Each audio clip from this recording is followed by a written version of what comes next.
Olá, bom dia. Bom dia. Aqui é a Letícia Vidigal, do Ho'oponopono Anjos.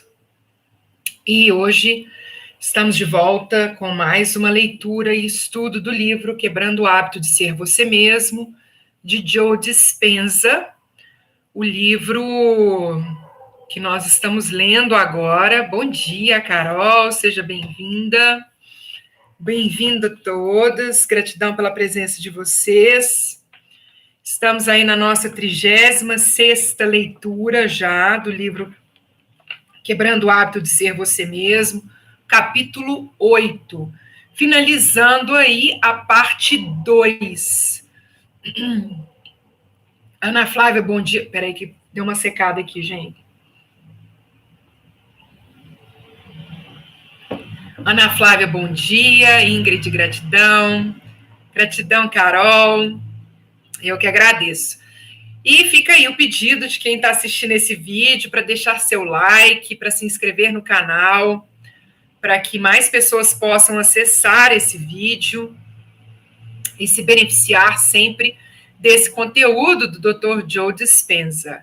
Bom dia, de Noélia, seja bem-vinda. Na semana que vem, provavelmente eu não conseguirei fazer a leitura na terça e na quinta. Na semana que vem, eu devo ir para Aparecida do Norte na terça-feira para acompanhar minha mãe, que vai pagar uma promessa. Hoje é dia de Nossa Senhora. Não é Nossa Senhora Aparecida, né? Acho que Nossa Senhora de Fátima. Mas é um desejo da minha mãe de ir lá. Ela já está vacinada, ela já tomou as 2 doses, já está protegida, e aí eu vou de motorista, e aí eu não devo conseguir fazer o nosso estudo na terça e na quinta. Na quarta-feira eu pretendo fazer, talvez em outro horário, e talvez na terça e na quinta em outro horário, tá? Mas eu aviso para vocês aí nas redes, para que vocês fiquem cientes e possam acompanhar aí e não perder a leitura. Bom dia, Roselaine. Talvez eu até grave, vou ver se eu faço gravado e posto no YouTube a gravação, ao invés de fazer ao vivo, ou então eu adianto, faço 1 hora de leitura na segunda. A gente vai ver aí uma forma da gente não atrasar demais a nossa leitura, para que na outra semana a gente já comece aí com os processos de meditação. Bom dia, Liciane, seja bem-vinda. Bom dia, Roselaine, gratidão pela presença de vocês. E vamos lá. Nós estamos na parte agora da meditação indo além da mente analítica. Então, nós já vimos, né, a mente consciente, que é 5%, a mente analítica, que faz essa divisão entre as duas mentes. Deixa eu pegar aqui, não sei onde que eu pus meu lápis. Então, a gente tem lá, vamos ver se vocês enxergam, essa mente consciente, com 5%, a mente analítica e a mente subconsciente, que está aqui com os 95%. E a ideia é que a gente consiga que a mente consciente acesse essa mente subconsciente dos nossos hábitos e comportamentos, atravessando o que ele chama de mente analítica. Então, um dos principais objetivos da meditação é ir além da mente consciente e acessar a mente subconsciente a fim de mudar hábitos, comportamentos, crenças, reações emocionais, atitudes e estados de ser inconscientes, autodestrutivos, ok? Então, bom dia, Liciane Jade, bom dia, Dinha, bom dia, Alice. A Ingrid, uma amiga foi lá, está em obra, aviso que ela acha de ligar e ver quais horários e qual parte está aberta. Sim. Bom dia, Leone, Alessandra. Sim, eu entendi que é Aparecida. Na verdade, a gente vai para assistir uma missa especificamente, a gente já sabe que tem uma limitação de entrada, porque é na Igreja Velha, e a gente já se programou aí de ficar talvez umas 2 horas em fila, esperando para que a gente possa entrar. Já falei com a minha mãe para ela arrumar umas cadeirinhas de praia, olhar isso também, para a gente conseguir ficar lá sentadinho esperando, porque tem limitação mesmo, e tem que tomar muito cuidado, né? A gente quer fazer tudo com muita segurança, sem correr risco, mas já é uma promessa que está aí há um tempo, E aí, quando a gente tem essa crença, quando a gente tem essa fé, essa verdade no nosso coração, a gente tem que seguir, respeitar, né, e fazer tudo tomando todas as precauções. Vamos lá. Então, a meditação nos leva de beta para alfa e teta, ok? Vamos voltar aqui ao nosso assunto do livro. Bom dia, Rai, seja bem-vinda. Vamos examinar como você pode aprender a trocar de marcha e acessar outros estados de onda cerebral, de modo que possa ir além de sua associação com corpo, ambiente e tempo. Você pode naturalmente desacelerar a vigilância de alta velocidade do cérebro e do corpo e entrar em um padrão de ondas cerebrais mais relaxado, ordenado e sistematizado. Assim, é bastante possível alterar conscientemente suas ondas cerebrais do estado de beta alto para alfa e teta. Você pode se treinar para subir e descer na escala das ondas cerebrais. Você ultrapassa o tipo comum de pensamento alimentado pelas reações desencadeadas pelo modo de sobrevivência. Então, você ultrapassa esse tipo comum de pensamento que é alimentado pelas reações desencadeadas pelo modo de sobrevivência. Você entra no domínio da mente subconsciente. Durante a meditação, você transcende os sentimentos do corpo, não fica mais à mercê do ambiente e perde a noção do tempo. Esquece de si mesmo como uma identidade. Quando fecha os olhos, o input do mundo externo é reduzido e seu neocórtex tem menos coisas para pensar e analisar. Como resultado, a mente analítica começa a se acalmar e a atividade elétrica no neocórtex é reduzida.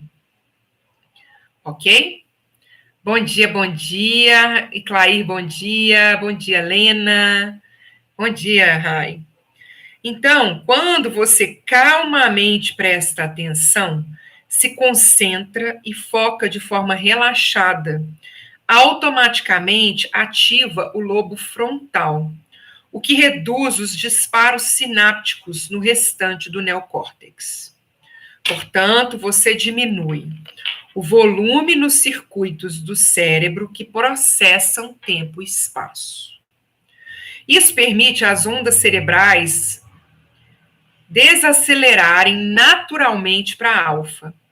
Você está migrando de um estado de sobrevivência para um estado mais criativo, e seu cérebro naturalmente se recalibra para um padrão de ondas cerebrais mais ordenadas e coerentes.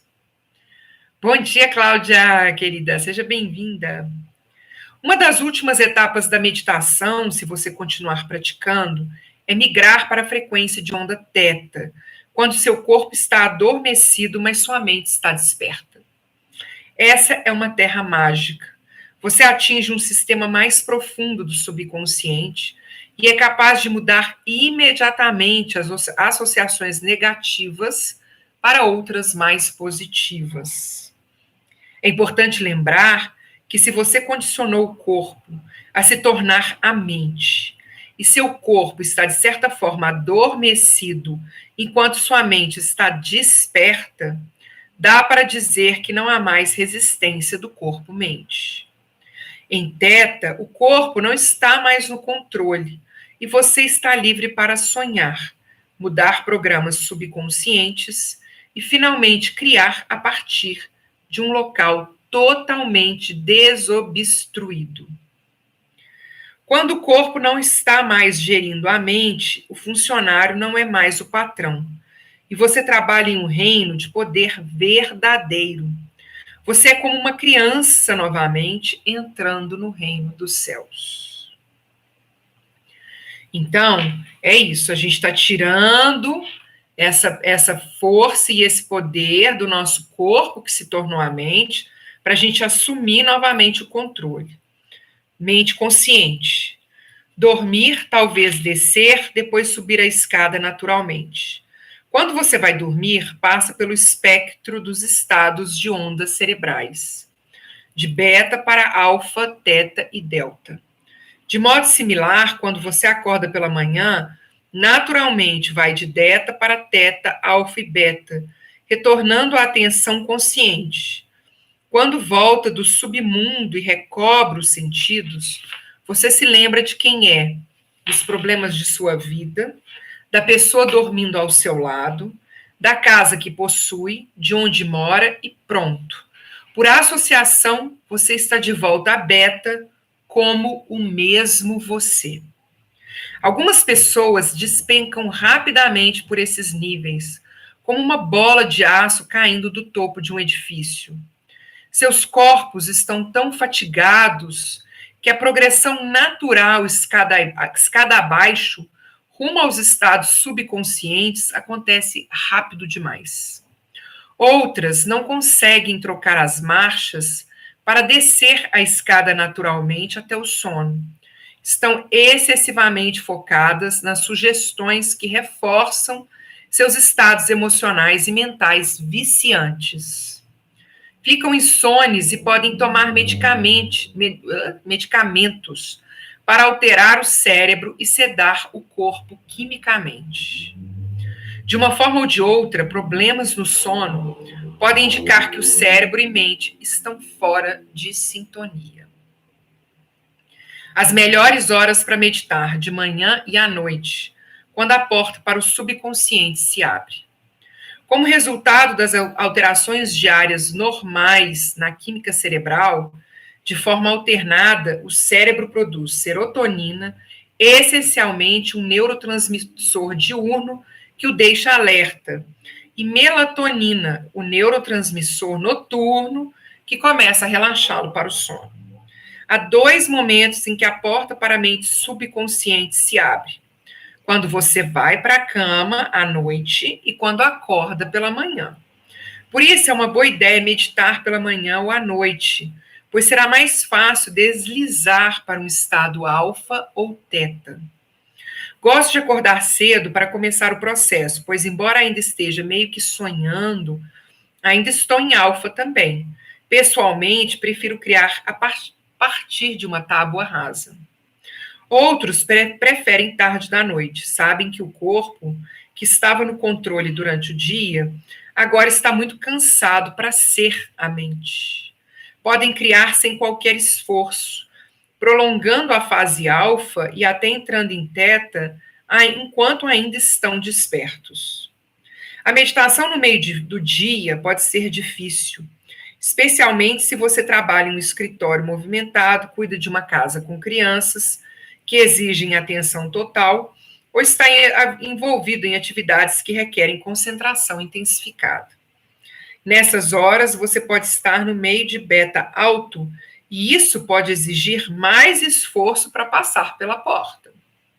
Então, na função de ondas cerebrais, o consciente é beta, que vai para alfa, e entra no subconsciente através de teta e delta. Esse diagrama mostra como nossas funções de ondas cerebrais movem-se do estado de atividade mais alto e rápido, que é beta, para o estado mais baixo e lento, que é delta. E repare que alfa serve de ponte entre mente consciente e mente subconsciente. Quanto mais baixas, lentas as ondas cerebrais, mais você está na mente subconsciente. Quanto mais rápidas as ondas cerebrais, mais você está na mente consciente. Então, aqui só mostrando o diagrama que ele está falando, tá? Então, começa aqui, ó, com beta, alfa, que é essa porta de entrada, para depois teta e delta, ok? Olha só, o que ele está falando aqui, então? Enquanto a gente estiver pensando, nós estamos com as nossas atividades cerebrais, as ondas cerebrais altas. Mais uma vez, é importante a gente alimentar a mente consciente, uma vez que a transformação está na mente subconsciente. E aí eu vou falar uma coisa, assim, que eu venho pensando muito a respeito. Se você toma uma decisão de que vai realizar um processo de purificação, de que você tem uma fé que não passa necessariamente pela mente consciente, pelo estudo, pelo questionamento, por que as coisas são desse jeito, por que isso acontece comigo, por que o mundo é assim, por que essa é a realidade. Se não passa por isso, não vejo necessidade de alimentar a mente consciente. Algumas pessoas têm fé naturalmente. É claro que é muito importante a gente avaliar as crenças que estruturam essa fé. Às vezes, nós temos uma fé muito grande, mas é uma fé de que as coisas são conquistadas a partir do sofrimento, que porque o Cristo morreu na cruz, nós temos que sofrer para que a gente possa se redimir. Então, eu tenho uma fé muito grande, uma fé cristã muito grande, mas, ao mesmo tempo, essa minha crença de que tem que ser uma redenção pelo sofrimento, me traz na mente subconsciente dor, sofrimento, crenças que eu preciso estar sempre em situações complicadas e difíceis na minha vida para poder conquistar alguma coisa, que tudo vem a partir de sofrimento. A questão é essa. A minha fé, ela precisa me fortalecer, me auxiliar na expansão da minha consciência e da minha conexão de quem eu sou verdadeiramente. E se isso passa sem precisar de alimentar mente consciente, eu vejo como ok. Faça esse processo todo sem precisar de estudar, sem precisar de ler, sem precisar de conhecer outras dogmas, outras doutrinas, e caminhe nesse processo de conexão mesmo com a sua fé. Porque o que ele fala aqui o tempo todo é que a transformação acontece através da mente subconsciente. Mente consciente, para mim, ela é importantíssima porque o passo a escolha passa pela mente consciente. Agora, se eu tenho uma fé tão grande que eu nem preciso preocupar, porque o tempo todo eu estou agindo dessa forma, através da minha mente consciente, ok. Tá claro isso? Tá tranquilo? Vou esperar vocês colocarem, mas enquanto isso eu vou ler. Assumindo o controle do progresso na meditação. Práticas contemplativas interiores retreinam a mente, o corpo e o cérebro para estar presentes, em vez de se estressarem por antecipação por algum evento futuro com o qual você está obcecado. A meditação também levanta a âncora do sistema corpo-mente no passado e liberta das emoções que mantêm você preso à vida com que está familiarizado. O objetivo na meditação é cair como uma pena no topo de um prédio, de forma lenta e estável. Bom dia, Eliane. Bom dia. Você primeiro treina para fazer seu corpo relaxar, mas mantém a mente focada. Quando começa a dominar essa habilidade, o objetivo final é deixar o corpo adormecer enquanto sua mente permanece desperta ou ativa. A progressão é a seguinte: se a consciência desperta é beta, de baixo a alto, dependendo dos seus níveis de estresse, quando você, com a coluna ereta, fecha os olhos, faz uma série de respirações conscientes e se volta para o interior, naturalmente sai do sistema nervoso simpático para o parasimpático. Sai da fisiologia do sistema de proteção de emergência, luta, medo, fuga, para o sistema de proteção interna de construção de projetos de longo prazo, crescimento e reparo. À medida que o corpo relaxa, seus padrões de ondas cerebrais naturalmente começam a migrar para alfa. Se feita de forma apropriada, a meditação altera seu cérebro para um padrão de onda mais coerente e ordenado. Você sai do foco nos três grandes para o estado sem corpo, sem coisa e sem tempo. Você começa a se sentir conectado, inteiro e equilibrado, e experimenta emoções elevadas mais saudáveis de confiança, alegria e inspiração. Orquestrando a coerência. Ninguém comentou, tá tudo tranquilo então. Estou entendendo que compreenderam o que eu quis dizer aqui. Então, Então, orquestrando a coerência. Se nossa definição de mente é o cérebro em ação, ou a atividade do cérebro quando processa diferentes fluxos de consciência, então a meditação naturalmente produz estados mentais mais coerentes e sincronizados. Por outro lado, quando o cérebro está estressado, sua atividade elétrica é como de uma orquestra inteira de instrumentos musicais tocando mal. A mente está fora de ritmo, desequilibrada e desafinada. Sua função é tocar uma obra-prima. Se você persevera com esse bando de membros desordenados e presunçosos, que pensam que seus instrumentos musicais individuais precisam ser ouvidos acima de todos os demais, e se insiste que toquem juntos e sigam sua batuta, chegará um momento em que eles se renderão, e você, como regente, se renderão a você como regente, e tocarão como uma equipe. Esse é o momento em que as ondas cerebrais ficam mais sincronizadas, mudando de beta para alfa e teta. Mais circuitos individuais começam a se comunicar de modo ordenado. Espera aí que eu perdi agora. De modo ordenado e processam uma mente mais coerente. Sua atenção sai do estado limitado, excessivamente focado, obsessivo, compartimentado, com pensamentos de sobrevivência, migrando para pensamentos mais abertos, relaxados, holísticos, presentes, ordenados, criativos e simples. Esse é o estado de ser natural em que deveríamos viver. Dê uma olhada na coerência ou no que também é chamado de sincronia, o estado em que o cérebro trabalha em harmonia. Pense da seguinte forma: o que se sincroniza em conjunto, une-se em conjunto. Então, vamos lá. Diferença entre ondas cerebrais coerentes e incoerentes. Me sinto completo, amo minha vida, sou espontâneo, me sinto límpido, confio no universo. Esse é um cérebro que está pensando isso que eu acabei de ler. Olha só as ondas cerebrais dele aqui, ó. Aqui, ó.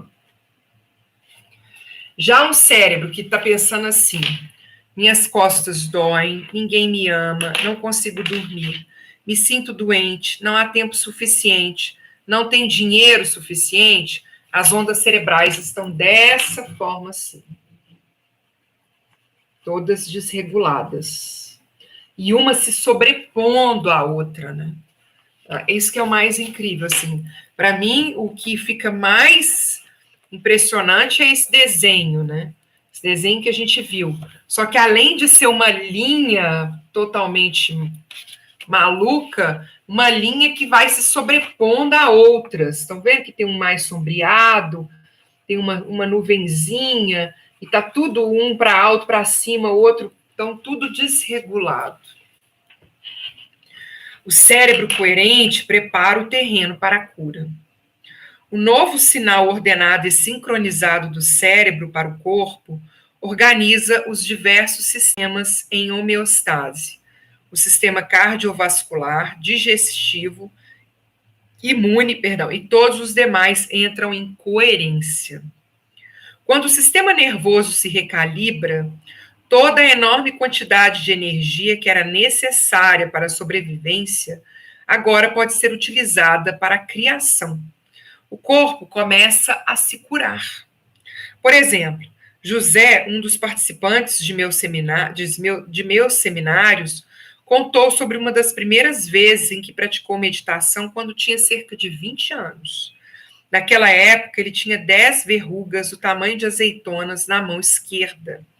Ficava tão constrangido que muitas vezes escondia a mão no bolso. Um dia, José ganhou um livro sobre meditação. O livro instruía a simplesmente focar na respiração e pedir que a mente se expandisse para além das barreiras do corpo. Certa noite, antes de dormir, ele decidiu tentar o processo. Em questão de minutos, saiu de um estado contraído, excessivamente focado, para um estado aberto, expandido e focado.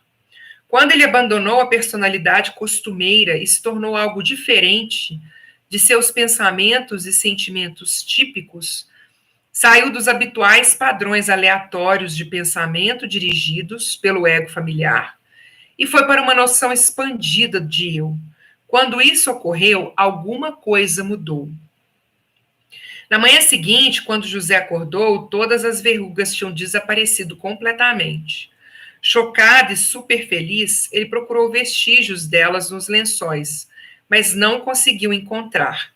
Ele não sabia para onde as verrugas tinham ido. Disse a ele que elas haviam retornado para o campo quântico de onde provinham. Sugeri que a inteligência universal, que mantém a ordem em seu corpo, naturalmente havia feito o que sempre faz, criado mais ordem a fim de refletir uma mente mais coerente. Quando a nova mente coerente e subjetiva de José correspondeu à mente superior, coerente e objetiva, esse grande poder interno promoveu a cura. Ok, sim. Gratidão, Ingrid. Quem não deixou seu like, deixa o like, ou então depois do vídeo, deixe seu like aí, tá bom? Vamos lá. Tudo isso aconteceu porque quando José saiu do caminho, isso aqui, olha, é assim, um processo que a gente também gostaria muito que acontecesse já numa primeira meditação, né? Mas essa é uma entrega completa mesmo de um processo de limpeza mental. Tudo isso aconteceu porque quando José saiu do caminho e migrou para o estado sem corpo, sem coisa e fora do tempo, quando se esqueceu de si, seu foco saiu da desordem sustentada para a ordem sustentada, da sobrevivência para a criação, da contração para a expansão, da incoerência para a coerência. A consciência ilimitada, então, restaurou a ordem em seu corpo e ele foi curado. O que ele está falando aqui? Então, se existe uma doença, é um sintoma para um desequilíbrio, para uma desordem mental. Então, meditação mais ação, a trajetória de uma mulher para fora do estado de carência. Hoje eu vou estender um pouquinho a nossa leitura, tá? Bom dia, Jeane, seja bem-vinda. Em meus workshops, frequentemente peço aos participantes que compartilhem suas histórias surpreendentes de mudança de vida. Monique, uma terapeuta de Montreal, Quebec, descreveu sua experiência notável. Na maior parte da vida adulta, Monique havia vivido inconscientemente um estado quase constante de carência. Sem dinheiro suficiente, sem energia suficiente, sem tempo suficiente para fazer as coisas que queria. Agora estava passando por uma fase particularmente difícil. O aluguel de sua sala comercial havia subido consideravelmente. A casa dela não poderia acomodar o espaço de trabalho. Ela e o marido não tinham condições de mandar o filho para a faculdade que ela queria. A lavadora de roupas precisava ser substituída, e a economia instável havia forçado vários de seus clientes a interromper o tratamento. Um dia, enquanto fazia a meditação que você vai aprender neste livro, e ponderava sobre as suas escolhas pessoais, Monique concluiu que não podia continuar fazendo o que normalmente fazia. Se encolher e esperar a tempestade passar com uma mentalidade pseudo-positiva de ai de mim, mas as coisas poderiam ser piores. Então, ai, eu sou uma sofrida, mas eu sei que tem gente que está numa situação pior do que a minha. Então, isso que ele está chamando é de uma mentalidade pseudo-positiva, porque não resolve nem a situação de quem está pior e nem resolve a sua. Ela reconheceu que sempre tomara decisões ou buscara soluções de problemas a partir de uma perspectiva de carência. Carência de tempo, de dinheiro e de energia. Havia memorizado esse estado de ser. A carência tornara-se sua personalidade. Epítome da inércia, ela tendia a deixar as coisas se acomodarem por si. Ironicamente, Monique trabalhava com seus clientes para que superassem essas mesmas características e fossem mais proativos e menos reativos. Com grande determinação, ela decidiu mudar sua personalidade. Não mais deixaria a vida passar por cima dela, nem permitiria que as coisas simplesmente acontecessem. Então, primeira coisa, a Monique criou um modelo de quem queria ser, como queria pensar e o que queria sentir. Imaginou-se como uma mulher que fazia todas as suas escolhas com abundância de energia, tempo e dinheiro. Mais importante, seu objetivo de se tornar essa pessoa era firme e sua visão precisa. Ela sabia quem não queria mais ser e tinha planos definidos para com seu novo eu, para como seu novo eu pensaria, sentiria e se comportaria. Quando tomamos uma decisão firme e temos a clara intenção de como será a nossa nova realidade, a clareza e a coerência desses pensamentos produzem emoções correspondentes. Como resultado, ok? Quando tomamos uma decisão, isso aqui eu não tinha marcado, vou marcar. Peraí. Vou repetir aqui para vocês, ó. Quando tomamos uma decisão firme e temos clara intenção de como será a nossa nova realidade, olha aqui, vou repetir de novo. Já li 2 vezes, vou ler pela terceira. Quando tomamos uma decisão firme e temos a clara intenção de como será a nossa realidade, a clareza e a coerência desses pensamentos produzem emoções correspondentes. Ah, eu queria que as coisas melhorassem. Mas o que você quer? Ah, não sei, só queria que ficasse melhor. Tivesse um pouco mais de dinheiro, um pouco mais de tempo, aí entra mais R$10 na sua conta. Era o que você pediu, um pouco mais de dinheiro. Esse final de semana você tem um tempinho para fazer mais uma coisa, um pouquinho mais de tempo. A gente precisa tomar uma decisão firme e a gente precisa ter uma clara intenção de como será a nossa nova realidade. Caso contrário, a mudança é muito mais difícil de acontecer. Quando a gente tem essa clareza e essa coerência desses pensamentos, há uma produção de emoções correspondentes. Como resultado, nossa química interna muda, nossa composição neurológica é alterada. Nós podamos as antigas conexões sinápticas e fazemos brotar novas. E até expressamos nosso código genético de modo diferente. Monique começou a viver a vida a partir da perspectiva de alguém que tinha bastante dinheiro, energia e abundância, e cujas necessidades eram todas atendidas. Ela sentia-se maravilhosa. Então, ela se sente maravilhosa primeiro, para depois a realidade transformar. Com certeza, nem todos os problemas do seu catálogo de preocupações haviam desaparecido. Sempre vai ter coisas surgindo, como diz o Dr. Joe Vitale. Mas ela estava ficando melhor por viver com uma mentalidade diferente. Ela estava ficando melhor por viver com uma mentalidade diferente. Não porque ela não tinha mais preocupações ou problemas. Aqui, com certeza, nem todos os problemas do seu catálogo de preocupações haviam desaparecido, mas ela estava ficando melhor por viver com uma mentalidade diferente. Várias semanas depois de ter tomado a sua decisão firme, Monique estava trabalhando com a última cliente do dia. A mulher, que havia crescido na França, recordou que todos os meses seus pais compravam um bilhete da loteria francesa, tradição que ela mantinha. Ao dirigir para casa naquela noite, Monique não estava pensando na loteria. Nunca havia jogado, acreditando que, por seus limitados recursos financeiros, um gasto desses era frívolo. Parou para abastecer o carro e, ao entrar na loja do posto para pagar, no balcão havia cartões de vários jogos de loteria. No impulso, reconhecendo que a nova Monique, que vivia em abundância, tinha recursos para tentar a sorte, comprou um bilhete. Olha a diferença de quando você compra esse bilhete na necessidade e no desespero. Eu vou comprar esse bilhete de loteria aqui porque eu preciso desesperadamente de dinheiro. Então, eu estou numa vibração de desespero.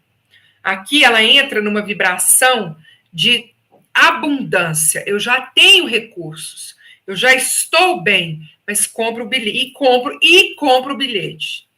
Monique parou em uma pizzaria local para pegar o jantar daquela noite, e ao chegar em casa, a loteria havia saído de sua mente. Ao pegar a pizza, descobriu que a gordura havia encharcado a caixa, grudado o bilhete de loteria e manchado o assento de passageiro. Colocou a caixa na mesa de jantar com o ticket junto. Disse à família para começar a comer sem ela, que ela iria para a garagem tratar da mancha de gordura. Enquanto limpava o banco do carro, seu marido veio correndo. Você não vai acreditar, seu bilhete de loteria foi sorteado. Bem, você há de lembrar que quando o campo quântico responde, o faz de um modo que não se poderia prever. Talvez você esteja pensando, claro, ela ganhou uma fortuna e viveu feliz desde então. Não exatamente. Monique ganhou $53 mil. Ficou feliz? Atônita é uma palavra mais apropriada. O casal devia exatos $53 mil no cartão de crédito e no financiamento do carro. Ela não ficou rica, ela não ficou milionária, mas aquele dinheiro que ela precisava, ela recebeu. Monique transmitiu seu entusiasmo ao contar essa história, mas astutamente admitiu que na próxima ocasião, em vez de manter a intenção de que todas as suas necessidades fossem atendidas, iria imaginar que fossem atendidas e algo mais. Foi o que eu falei, eu quero um pouquinho mais de dinheiro. Então, vem R$10 a mais. Um pouquinho mais de tempo. Aí você tem 2 horas a mais no dia. Essa que é a questão, a intenção clara. Ela pede que as necessidades fossem atendidas, que ela não tivesse mais preocupação com as dívidas. As dívidas estão pagas. Aquilo que ela quis foi resolvido. O que a história de Monique ilustra é o poder de criar um novo estado de ser. Ela não conseguiria fazer isso apenas imaginando que era uma nova pessoa. Ela teve de colocar o novo eu em ação. A antiga Monique não teria comprado um bilhete de loteria. Sua nova personalidade alinhou seu comportamento com o objetivo. E o campo respondeu de modo inteiramente inesperado, se bem que perfeitamente apropriado. Como Monique desenvolveu uma nova personalidade que agarrava oportunidades e agia de um jeito diferente, esse é o salto quântico, né? Que é quando você para de fazer a mesma coisa esperando resultados diferentes.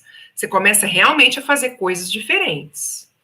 Ela experimentou novos e melhores resultados em sua vida. Nova personalidade, nova realidade pessoal. É claro que você não precisa ganhar na loteria para mudar sua vida, mas deve tomar a decisão de parar de ser seu antigo eu, entrar no sistema operacional que aloja os programas inconscientes, e então formular um novo projeto, um projeto claro de um novo eu. Ok? É isso aí. Precisa muito exercício, força e vontade. Entrar em uma vibração de abundância quando não há abundância ainda na sua vida. Exatamente. A transformação começa internamente para se expressar no externo. O Ho'oponopono vem nos ajudar para isso também. Vem para poder quebrar todas as nossas... todos esses pensamentos limitantes que a gente vai tendo nesse processo de transformação da nossa realidade. Então, o convite é usar as ferramentas para que isso vá acontecendo. Eu estou pensando em coisa positiva? Não, mas a minha realidade não é essa. Vem com uma ferramenta para cortar essa energia e você voltar a sua atenção e o seu foco para aquilo que você definiu. A primeira coisa, tá, gente, é importantíssimo. Antes de ficar pensando isso é muito difícil, isso é muito complicado, defina o que você quer. Isso é essencial. O que eu quero para a minha vida? O que eu quero de prosperidade? Quando eu falo de prosperidade e abundância, ao que eu estou me referindo? O que eu quero manifestar para a minha vida? Ter essa clareza, é muito importante para esse processo. Porque senão a gente fica aí querendo alguma coisinha diferente e vai vindo coisinhas diferentes, mas a gente acha que a transformação real não está acontecendo. Então fica aí essa reflexão também para nós. Primeiramente, você sabe o que você quer. Ah, eu quero mais dinheiro. Já falei, vai vir R$5 aí, R$10, você vai achar R$1 na rua. É o mais dinheiro. Defina claramente quanto você quer. E começa a trazer essa percepção de que você tem esse dinheiro, assuma esse compromisso de que você tem esse recurso, antes desse recurso chegar. Porque na hora que você fala assim, eu tenho esse dinheiro, eu vou me programar para conquistar isso aqui que eu quero. Em um dos cursos que eu fiz com o Bob Proctor, que é uma das pessoas que eu sigo, que eu acompanho, e já mencionei ele aqui algumas vezes, ele tem uma parceira de negócios, né, na empresa deles, que é o Proctor Gallagher Institute. E ela queria uma casa nova, ela queria comprar uma casa nova para ela. Uma casa que ela encontrou, que era exatamente como ela queria, mas que estava além dos recursos que ela tinha. E a orientação que o Bob Proctor deu para ela foi o seguinte: você quer, né, essa casa? O que você vai fazer? Você vai entrar nessa casa, você vai visualizar essa casa exatamente como você colocaria e montaria essa casa mentalmente. Então, ela vai fazer esse movimento físico de estar na casa, de se imaginar naquele espaço, de estar naquele ambiente que era a casa que ela queria, mas ela fez uma coisa que é onde está realmente essa coragem da gente trazer essa confiança de que algo vai acontecer para nós. Ela escreveu, por orientação dele, porque por ela não faria, mas ela escreveu um convite para a família, ela fez um convite avisando para a família que o jantar de Natal daquele ano seria no novo endereço dela, que era a casa da rua tal, né, na localização tal. E ela assim, meu Deus, eu vou convidar as pessoas. Ela disse que mandou o convite, as pessoas começaram a mandar mensagem para ela, que casa nova é essa, que história é essa, e ela ainda não sabia com que recurso ela ia conseguir pagar a casa que ela já estava convidando as pessoas para o jantar de Natal daquele ano. E aí, o que é isso? É o que ele fala da ação aqui. Você age em direção àquilo que você deseja, você faz e toma atitudes que, se você está naquele lugar de medo, de receio do que vai acontecer, você não consegue entrar realmente nesse campo quântico. E não é mandar o convite e depois ficar preocupada, e agora como que eu vou fazer, e depois desconvidar as pessoas, não. É assumindo um compromisso que mentalmente você já está ali naquele lugar. Você já possui aquela casa, ela já te pertence. Aquele espaço já é seu. Uma coisa em relação a qualquer outro elemento. E que muitas vezes a gente precisa de um apoio aí da espiritualidade para que a gente tenha essa fé toda, mas não tem problema. A questão é acreditar plenamente naquilo, trazendo. Porque uma vez que a gente traz a fé, a gente entra nesse subconsciente e fala assim, não me importa quais são as limitações que estão ali, e nem me importa aquilo que já me aconteceu antes. Eu estou fazendo, eu estou agindo, eu estou criando de uma forma diferente. O resultado tem que ser diferente. Tem que ser. Esse é o caminho de entrar nesse campo quântico, de entrar no campo de possibilidades. Então, é desafiador, mas a gente tem aí as ferramentas do Ho Oponopono para a gente poder tirar esses pensamentos, para a gente eliminar essas energias, para a gente não dar força para aquilo que a gente teme, para aquilo que a gente não confia, para aquilo que a gente pensa que não é possível. Esse é o propósito de tudo isso. E também das meditações que a gente vai realizar do Joe Dispenza também aqui nesse livro, ok? Semana que vem, segunda-feira, gente, deixa eu falar com vocês uma coisa. Nós quase finalizamos o capítulo 8. Eu sei que muita gente até saiu, mas eu estou pensando em finalizá-lo. Estou pensando em fazer a leitura, fechamento aqui desse capítulo. Sei que nós já passamos aí quase 1 hora dessa leitura. Então, eu vou fazer o seguinte: não vou fechar hoje, não. Eu fecho na semana que vem, fecho na segunda-feira, que muita gente já sabe. Bom, algumas pessoas voltaram. Então, vamos fechar? Vamos fechar o capítulo 8 e vamos começar semana que vem, segunda-feira, já com o processo de meditação? Mesmo que eu deixe gravado aí para vocês, mesmo que a gente faça em outros horários, a gente continua isso aqui, já fechando hoje esse capítulo 8, que é o cérebro coerente, levando-o para a rua. Antes de fechar este capítulo, ótimo, quero trazer um tópico que mencionei em Evolve Your Brain. Monges budistas estudados na Universidade de Wisconsin, em Madison, que mencionei monges budistas estudados na Universidade de Wisconsin, em Madison. Esses super meditadores conseguiam entrar no estado de ondas cerebrais coerentes. Vamos lá. Em estados cerebrais coerentes, bem além do que a maioria de nós consegue. Quando meditavam sobre pensamentos de amor, bondade, compaixão, a coerência do sinal que emitiam era praticamente fora de série. Durante o estudo, os monges meditavam todas as manhãs, enquanto os pesquisadores monitoravam a atividade de suas ondas cerebrais. Depois disso, os monges iam para o campus e para a cidade fazer o que quisessem: visitar museus, ir a lojas, qualquer coisa. Depois de retornar para o centro de pesquisa, passavam por varreduras cerebrais novamente, mas sem meditar.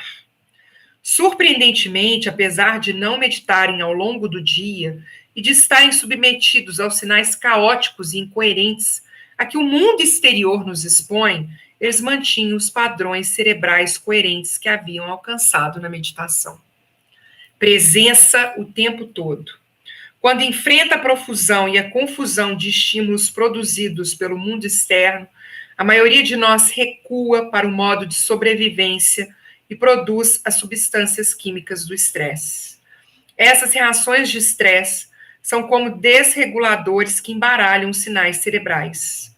Nosso objetivo é nos tornarmos parecidos com os monges. Se conseguirmos produzir padrões de sinais coerentes, ondas sincrônicas, dia após dia, descobriremos que a coerência do sinal se manifesta em algo tangível. Se, como aqueles monges, você com o tempo consegue criar coerência interna repetidamente, também pode ir para o ambiente externo e não mais sofrer os efeitos autolimitantes dos estímulos desreguladores. Por causa disso, não vai experimentar as reações reflexas que anteriormente o forçavam a retornar ao antigo eu familiar que você tanto quer mudar. Persistindo na meditação e criando coerência interna, você não apenas remove uma porção de condições físicas negativas que molestavam seu corpo, como também consegue progredir rumo ao eu ideal que visualizou. Sua coerência interna pode combater estados emocionais de reações negativas e permitir que você desmemorize os comportamentos, pensamentos e sentimentos que os constituem. Quando você atinge um estado neutro vazio, é bem mais fácil se engajar em um estado intensificado, como a compaixão. É mais fácil implementar alegria, amor ou gratidão puros, ou qualquer um dos estados emocionais elevados. Isso porque essas emoções já são profundamente coerentes. E quando avança pelo processo meditativo e produz um estado de onda cerebral que reflete essa pureza, você começa a dominar o corpo, o ambiente e o tempo que outrora produziam seus estados emocionais autolimitantes. Eles não mais o controlam, é você que os controla. Vamos lá, bom dia, Neuma, gratidão, queridas. E fechando o capítulo 8. Tendo incorporado o conhecimento, você está preparado para a experiência. Agora, você está equipado com o conhecimento necessário para avançar para a meditação discutida na parte 3, com pleno entendimento do que está fazendo e por quê. Lembre-se de que o conhecimento é o precursor da experiência. Todas as informações que você leu foram colocadas aqui a fim de prepará-lo para uma experiência. Quando aprender a meditar e aplicar isso à sua vida, você deve começar a ver o retorno.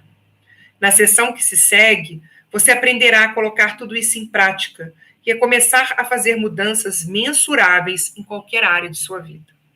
Isso me faz lembrar a jornada em 2 estágios que vários alpinistas empreenderam quando sobem o Monte Rainier, no estado de Washington, um dos vulcões mais altos do país, 4,4 mil metros de altitude. Deixando os carros no Paradise Jackson Visitor Center, de 1.600 metros. Primeiro fazem uma trilha até Camp Muir, 3 mil metros. A parada nesse acampamento base oferece a eles a oportunidade de rever todo o terreno que cobriram, avaliar o que aprenderam com a preparação e a experiência da caminhada, receber treinamento prático adicional e descansar durante a noite. Essa visão geral pode fazer toda a diferença quando empreenderem a subida até o majestoso pico do Rainier. O conhecimento que você adquiriu permitiu subir até aqui. Agora você está preparado para aplicar tudo o que aprendeu. E a sabedoria recém-adquirida deve inspirá-lo a avançar para a parte 3, onde pode dominar as habilidades para mudar sua mente e, com isso, sua vida. Assim, convido-o para fazer uma breve pausa, olhar e valorizar toda a informação adquirida nas partes 1 e 2, e, se necessário, revisar quaisquer áreas que considere importantes, e então juntar-se a mim na preparação final para a jornada meditativa rumo ao seu cume pessoal. E fechamos a parte 2 do livro, Quebrando o Hábito de Ser Você Mesmo, e entramos em breve na parte 3, os passos rumo ao seu novo destino. Queridas, com essa leitura, acabei de tomar uma decisão. Como na semana que vem eu vou fazer essa viagem e teria que me programar para fazer essas leituras com vocês, para que a gente não interrompa essas leituras, eu vou fazer o seguinte convite. Vamos tirar a semana que vem, não vamos fazer as nossas leituras semana que vem, ao vivo. Revisem gravações, partes que vocês consideraram importantes, processem esse conteúdo que foi apresentado até aqui pelo Joe Dispenza, e nós retornamos na outra segunda-feira, no dia 24, dia que, inclusive, começa também o curso de Ho'oponopono básico. Dia 24, nós retornamos com a leitura do livro Quebrando o Hábito de Ser Você Mesmo. Agora, já uma leitura diferenciada, que vai ser uma leitura meditativa, com as meditações. Semana que vem, quem não assistiu algum vídeo, quem está atrasado, quem precisa ainda retomar algum conteúdo, faça isso, retome, se prepare, reveja esse caminho percorrido até aqui. Eu vou fazer isso, vou levar meu livro para a viagem, vou retomar algumas partes, assistir alguns dos vídeos que eu gravei, para poder me preparar mesmo para essa meditação que vai começar, então, no dia 24. Se vocês conhecerem alguém que pode se beneficiar dessa meditação, faça o convite para que participem também. E nós voltamos, então, daqui uma semana, mais de uma semana, um pouquinho, com a leitura e o estudo do livro Quebrando o Hábito de Ser Você Mesmo, com as meditações. Retornamos dia 24, ok? Mahalo de coração, gratidão por quase uma hora aí de vídeo, e nós nos encontramos, então, na segunda-feira, com a meditação, normalmente, às 7h30 da manhã, na semana que vem, mas o estudo e a leitura só no dia 24, ok? É exatamente, repassar, estudar, e é isso. Vou sentir falta de vocês, mas a gente vai se falando aí pelo Instagram, e nós nos encontramos novamente no dia 24, Mahalo de coração, muita gratidão, eu vou dando notícia da viagem para vocês, e até segunda-feira, talvez hoje ainda com chá, mas eu aviso para vocês, porque vai depender aí de uma atividade que eu preciso desenvolver com meu filho. Se der tudo certo, a gente faz o chá, se a coisa embolar um pouquinho, a gente deixa para outro dia. Gratidão, queridas, um beijo grande, aloha, tchau, tchau.